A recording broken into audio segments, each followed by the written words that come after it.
What's going on, people? Welcome back to We Are Tottenham TV and welcome back to another episode of Predict the Prem, where me and my brother go head-to-head in predicting Premier League outcomes. We've got our scoring system as well. The score at the moment is 101 to 86, so quite a big gap going on there, Sim, but the way the scoring works, it is 5 points for a completely correct score, 1 point for a correct result, and the star man as well, as once you pick that man, you cannot pick them again, and it's 5 points for a goal, 3 goals for assist. If you are new around here, do scroll down, smash that subscriber button, and let's get straight into it with Leicester against Manchester City. I've gone for 3-1, Sim's gone for 2-1, and what's your explanation? Well, Leicester's starting to pick it up a bit in recent times, starting to improve their performances and getting a few wins. So I think they might be giving City a good game. And as well with Haaland, he might be injured. If he is injured, are they going to be able to get that guaranteed hat-trick that he provides? I'm going to doubt it. So that's why I say it's going to be a bit of a tighter game. But I still expect City, with the quality they have, to win the game. Yeah, I think that... Look, I think Leicester will put more of a fight than they maybe would have done in the earlier parts of the season, but I think Man City are just going to be way too strong with Haaland or without Haaland. They've got more than enough firepower to hurt a frail Leicester defence. I think Leicester can get a goal from somewhere with James Maddison back in the frame and everything like that, but I think Man City will just be way too strong here, so I've gone for 3-1 to City.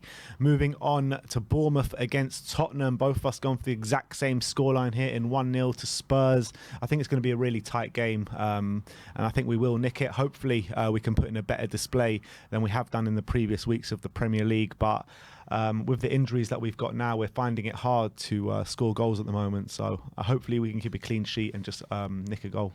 Yeah, I can see it being a difficult game with Bournemouth kind of having a bit of a renaissance, although they have lost their last 2 games. Yeah. So without scoring as well. Yeah, so I can see it them having trouble getting goals against us. But I think with our injuries, the stretch squad, the lack of attacking options, I think it's going to be a bit of a battle. So I think we're just going to scrape it 1-0. All right, let's move on to Brentford against Wolves at the Brentford Community Stadium. Sim's gone for 2-1 to Brentford. I've gone for 2-0 to Brentford. And what are you thinking about this one? Yeah, Brentford, interesting one. Obviously, Wolves still no new manager.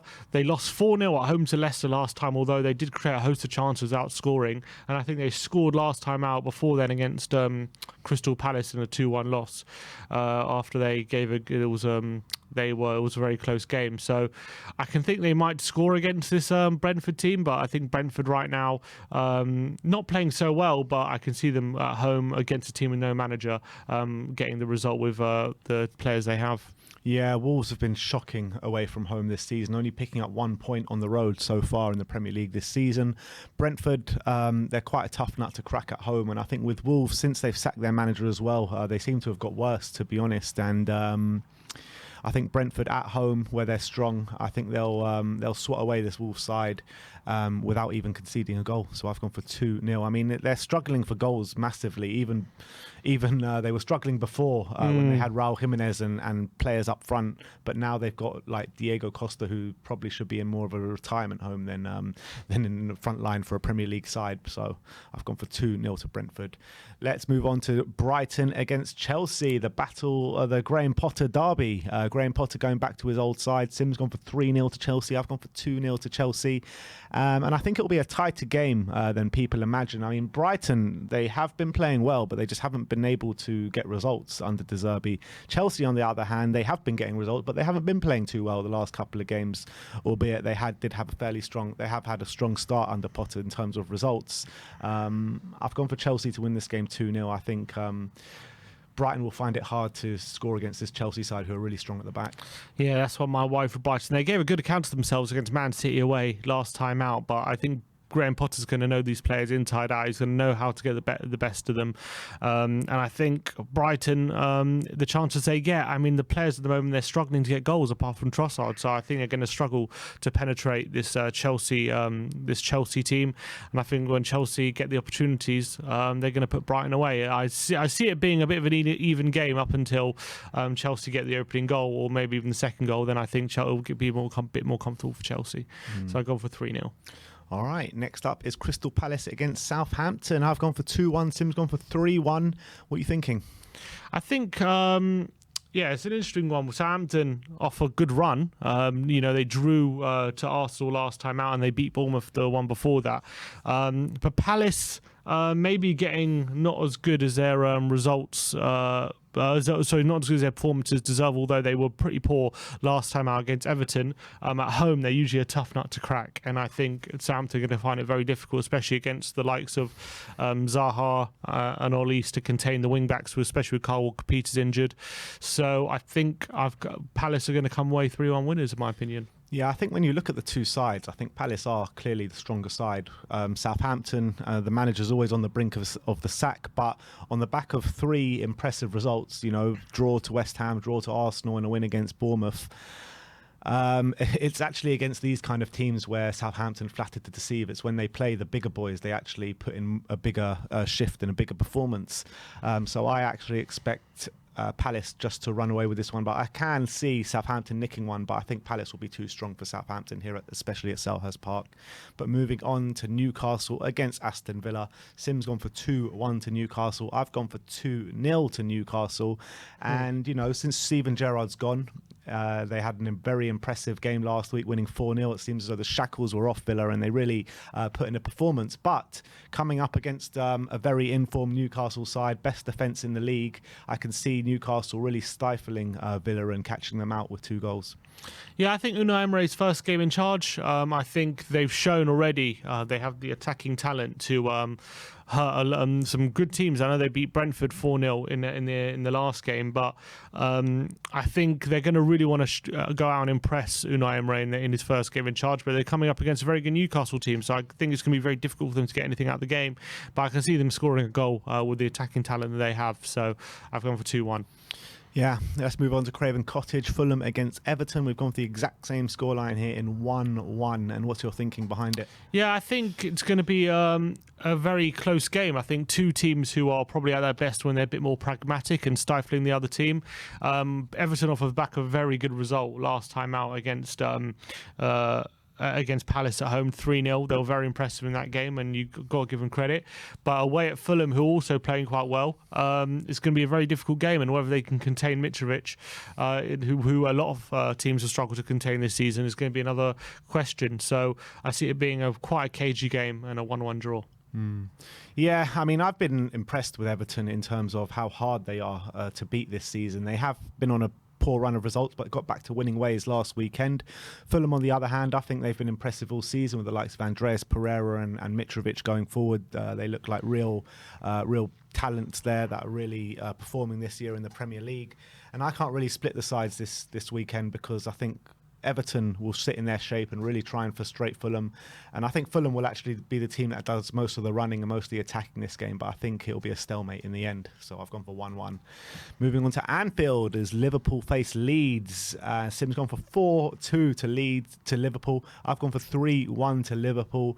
Liverpool are struggling at the moment in terms of attacking talent, a lot of injuries at the moment, but I think with the front three of Darwin Núñez, Firmino and Salah should be enough to put this Leeds side away, because I mean they played well against Arsenal, but apart from that they are really struggling at the moment, Leeds, and Jesse March is under a lot of pressure. And whatever you think about Liverpool's form this season at Anfield, they're still pulling out the results, so I've gone for 3-1 to Liverpool. Yeah, I think they should be too strong, and I think it's going to be, I can see a very open game here, because I think Leeds need to get a result somewhere. They need to get something, and they're scoring goals, but their defence is just too porous at the moment, and they can't seem to shut the back door under Jesse March. And I think Liverpool will be able to exploit that.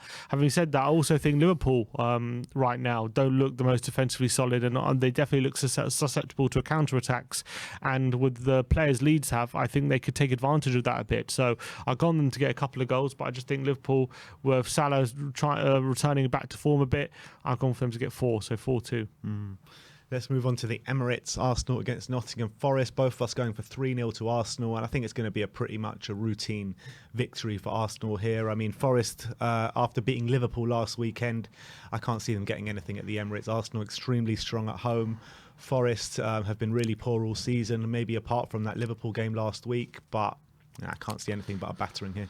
They are on a too much unbeaten run. They drew 0-0 away to Brighton and beat as you say, Liverpool 1-0 and an impressive display, but away from home, it's a different kettle of fish. And if they play like they did against Brighton, where they drew 0-0, they get battered in this game because Brighton were all over them. They were unlucky not to win the game. Having said that, Arsenal aren't on the best run and form in terms of performances.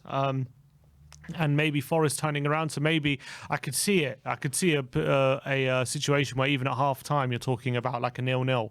But as soon as Arsenal break the deadlock, I think the floodgates are going to open, and I think you'll see the confidence come back into them. So either it's going to be like straight away from minute one, Arsenal like battering them and get an early goal, or even if it's a case of if Forest hold tight for a bit, as soon as they get their opening goal, I can't see them holding out. So 3-0 Arsenal. Yeah, and I can just see it now. Serge Aurier, after such a positive display against Liverpool last week, has an absolute mare at the Emirates. Wouldn't be surprised. Yeah. Last game of the weekend, Manchester United against West Ham in a big game. We've both gone for 1-0 to Man United. What are you thinking about this one? Yeah, both teams obviously have European exploits on today, so maybe there'll be some changes in the offing. But Man United at the moment, they're playing quite well at home.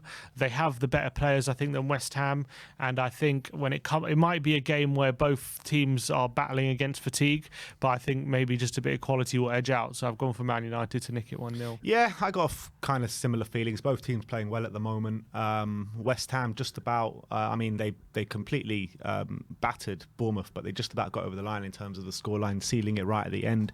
Man United obviously took Spurs to the cleaners last week, midweek. So I think Man United will just slightly edge this one. I think it'll be a very tight game, though. I really do. But let's move on to the star men, and Sim's gone for Wilfried Zaha. Yeah, home to Southampton. With Carl Walker-Peters injured, maybe he could get some joy in that game, especially at home. He seems to be in good form. So I've gone for, I know they drew 0-0 to Leicester, but hopefully against Southampton he'll get more joy. So I've gone for Wilfried Zaha. Yeah, I've gone for Darwin and Nunez, obviously at home to Leeds this weekend. We've both predicted a lot of goals. They have a lack of options up front, so he has to play, really. So hopefully he can get a goal or two and put me further ahead. But that is that for Predict the Prem. Let me know in the comment section below who you think will come out on top this week. And also let me know in the comment section below your predictions for the Premier League games this weekend and who your star man is as well. Thank you everyone for joining us today. Like, subscribe and comment. And as always, come on you Spurs.